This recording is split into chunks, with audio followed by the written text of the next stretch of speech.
मैं डॉक्टर अनीता कावड़िया, सह आचार्य इतिहास, राजकीय मीरा कन्या महाविद्यालय उदयपुर। आज हम तृतीय वर्ष इतिहास के प्रथम प्रश्न पत्र में राजपूतों की उत्पत्ति के अंतर्गत चौहान वंश के बारे में पढ़ेंगे। चौहानों की उत्पत्ति कब हुई, इस बारे में क्या क्या मत हैं और साथ ही इनका राजनीतिक इतिहास क्या है, पृथ्वीराज चौहान तृतीय इनका क्या योगदान है और पृथ्वीराज चौहान और मोहम्मद गौरी के बीच में किस तरह के संबंध थे, साथ ही तराइन का युद्ध और उसके परिणाम, राजपूतों की पराजय के क्या कारण हैं, इनको हम एक एक करके आज हम लेंगे। सर्वप्रथम चौहानों की उत्पत्ति के संबंध में ये कहा जाता है कि जैसे राजपूतों की उत्पत्ति के संबंध में भी इतिहासकारों में एक मतता नहीं थी, मतभेद थे, विरोधाभास थे, उसी तरह से चौहानों की उत्पत्ति को लेकर भी इतिहासकारों में मतभेद हैं। भाटों, चारणों, सूर्यमल मिश्रण, मोहम्मद नैन्सी, चंद्रवरदाई, जिन्होंने पृथ्वीराज रासो लिखा है, इन सब ने चौहानों को अग्निवंशीय बताया है। जबकि एक दूसरा मत है जो इन्हें सूर्यवंशी बताता है और इस मत के समर्थक हैं पृथ्वीराज विजय के लेखक जयानक, नयनचंद्र सूरी, जिन्होंने हमीर महाकाव्य लिखा है। इसी तरह से गौरी शंकर ओझा, इन्होंने भी सूर्यवंशी चौहानों को बताया है। तीसरा मत है जिसके समर्थक हैं कर्नल टॉड और विलियम क्रुक, इन्होंने चौहानों को अग्निवंशी स्वीकार कर इन्हें विदेशी बताया है। और एक मत और है जो बिजोलिया शिलालेख के अनुसार डॉक्टर दशरथ शर्मा, वो इन्हें ब्राह्मण वंशीय बताते हैं। तो इस तरह से चौहानों की उत्पत्ति के संबंध में भी हमें विभिन्न मत मिलते हैं। इन चौहानों का राजनीतिक इतिहास क्या था, इसके बारे में हम अब चर्चा करेंगे। चौहानों का राजनीतिक इतिहास, इसके संस्थापक वासुदेव, वो प्रथम शासक इस वंश में हुए थे, वासुदेव, और उसके बाद कई सारे शासक हुए जिन्होंने चौहान वंश को ऊंचाइयों तक पहुंचाया था। इसमें विग्रहराज द्वितीय, दुर्लभराज द्वितीय, गोविंदराज द्वितीय, आगे दुर्लभराज तृतीय, विग्रहराज तृतीय, पृथ्वीराज प्रथम, अर्णोराज, विग्रहराज चतुर्थ, पृथ्वीराज द्वितीय, सोमेश्वर और उसके बाद में पृथ्वीराज तृतीय इस वंश के सबसे प्रतापी शासक हुए थे। इनके माता पिता का नाम सोमेश्वर और कर्पूरी देवी, इनकी ये संतान थे और इन्हें चौहान वंश का सबसे प्रभावशाली शासक माना जाता है। चौहान वंश के बारे में और पृथ्वीराज रासो जो कि चंद्रवरदाई ने लिखा है, उसमें पृथ्वीराज के बारे में चंद्रवरदाई ने बहुत कुछ बताया है और जनश्रुतियों के आधार पर भी उनकी काफ़ी उनको प्रभावशाली बताया है। लेकिन आज हम मोहम्मद गौरी और पृथ्वीराज चौहान, इनके बीच में किस तरह के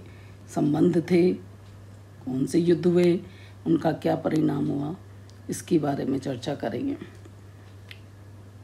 पृथ्वीराज चौहान के समय की एक महत्वपूर्ण घटना है मोहम्मद गौरी का आक्रमण। और हमीर महाकाव्य से पता चलता है कि पृथ्वीराज ने मुसलमानों को मिटा देने की प्रतिज्ञा ली थी, परंतु दूरदर्शिता की कमी की वजह से, सूझबूझ की कमी की वजह से वो इसमें सफल नहीं हो पाए थे। और 1178 ईस्वी में जब मोहम्मद गौरी ने गुजरात पर आक्रमण किया, उसमें उसको सफलता मिल गई थी, क्योंकि भारतीय शासकों में जो ईर्ष्या, द्वेष, स्वार्थीपना, मनमुटाव, इसकी वजह से वो इसमें भारत के शासक सफल नहीं हो सके और इसका फ़ायदा मोहम्मद गोरी को मिला था। इसके अतिरिक्त 1186 में भी मोहम्मद गोरी के पंजाब पर आक्रमण करने के विवरण मिलते हैं और उसके बाद 1191 ईस्वी में पृथ्वीराज चौहान के साथ पहला युद्ध मोहम्मद गोरी का हुआ। इस युद्ध में यद्यपि आक्रमण तो मोहम्मद गोरी ने किया था, लेकिन पृथ्वीराज चौहान ने उसे परास्त किया और इस युद्ध में परास्त होने के बाद में वो वहाँ से भाग निकला और यहाँ पर उसने अपने आप को ये सोचा कि मैं अगला युद्ध इससे कैसे जीतूं, जबकि ऐसे विवरण मिलते हैं पृथ्वीराज चौहान के बारे में कि इस युद्ध में विजयी होकर वो बिल्कुल मस्त हो गया था, उस तरह के जश्न आदि में मस्त होने लग गया था और प्रशासन के कार्यों के बारे में धीरे धीरे अनभिज्ञ होने लगा, क्योंकि उसे उस जीत की इतनी खुशी हुई थी, वो शत्रु के ऊपर नज़र नहीं रख पाया। उधर दूसरी ओर मोहम्मद गोरी उस युद्ध में पराजित हुआ और पराजित होने के बाद में भी वो चुपचाप नहीं रहा। उसने अपनी कमियों को देखा और किस तरह से पुनः वो शत्रु की गतिविधियों पर निगरानी रखते हुए अगले ही वर्ष 1192 ईस्वी में तराइन के द्वितीय युद्ध में वहाँ पर आक्रमण कर देता है और इस युद्ध में तराइन के द्वितीय युद्ध में पृथ्वीराज पराजित होता है और मोहम्मद गोरी विजयी होता है। लेकिन इन सब के बावजूद भी, पराजय के बाद भी पृथ्वीराज चौहान का नाम इतिहास में अमर हो गया था और इसलिए कि वो अंतिम हिंदू शासक माना जा सकता है। और उसके बाद हमें यहाँ पर मुस्लिम आक्रमणकारी, उनका शासन, यही इसमें भारत की युगांतकारी परिवर्तन में दिखाई देता है। G.S. गहलोत का ऐसा मानना है, जिन्होंने अपने राजस्थान का संक्षिप्त इतिहास जो पुस्तक है उसमें इन्होंने लिखा कि लड़ाइयों में हजारों राजपूतों ने वीरगति पाई, पृथ्वीराज स्वयं मारा गया, लेकिन उसके बाद भी उसकी प्रशंसा करते हुए कहा कि भारत का वो अंतिम हिंदू सम्राट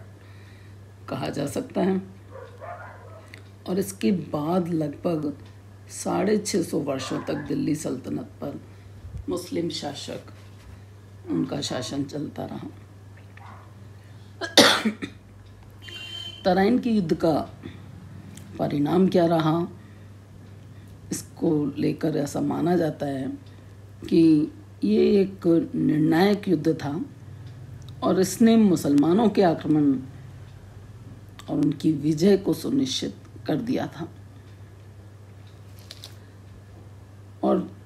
कई इतिहासकारों ने लिखा है कि इसके बाद उत्तर भारत में मुस्लिम सत्ता की स्थापना के द्वार खुल गए थे और आगे भी हमें इस तरह के विवरण मिलते हैं कि राजपूतों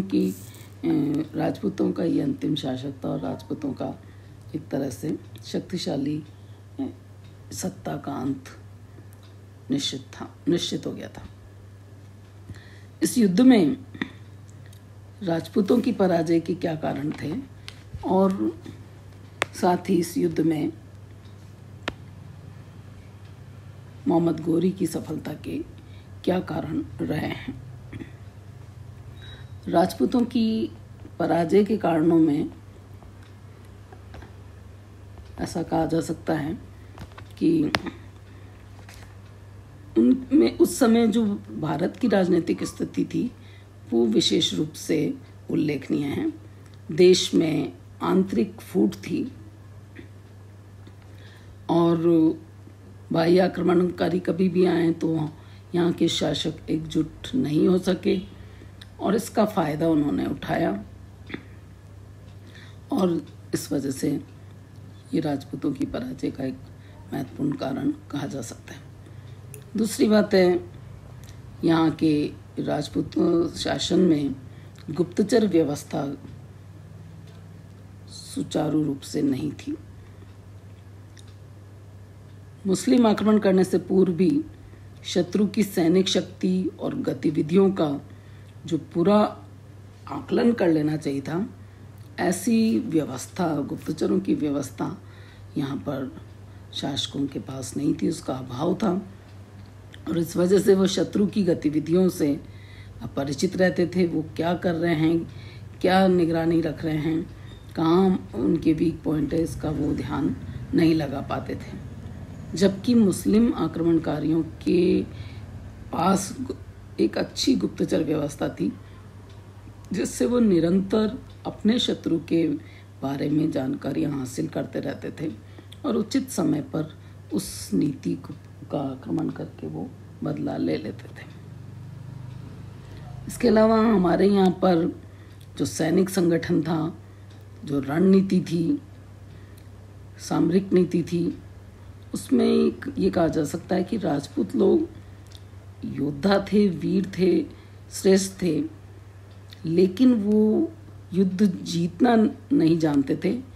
युद्ध में लड़कर मरना वो जानते थे। तो जो साम दाम दंड भेद की जो नीति है उसका वो प्रयोग सही ढंग से नहीं कर पाते थे। इसके अलावा यहाँ पर जो परंपरागत युद्ध पद्धति थी, जो शस्त्र वगैरह थे वो भी परंपरागत थे और उनकी तुलना में आक्रमणकारियों के अस्त्र शस्त्र ज़्यादा नए थे। जैसे तीर भाले का प्रयोग और तीर जो हैं वो बारूद और बम इनके आगे नहीं रुक सकते हैं, इनका मुकाबला नहीं किया जा सकता। तो तीर और भाले के जो हमारी परंपरागत युद्ध पद्धति थी, अस्त्र शस्त्र की पद्धति थी, जबकि मुस्लिम आक्रमणकारी अन्य रणनीति से परिचित थे। हमारे यहाँ के शासक उससे परिचित नहीं थे।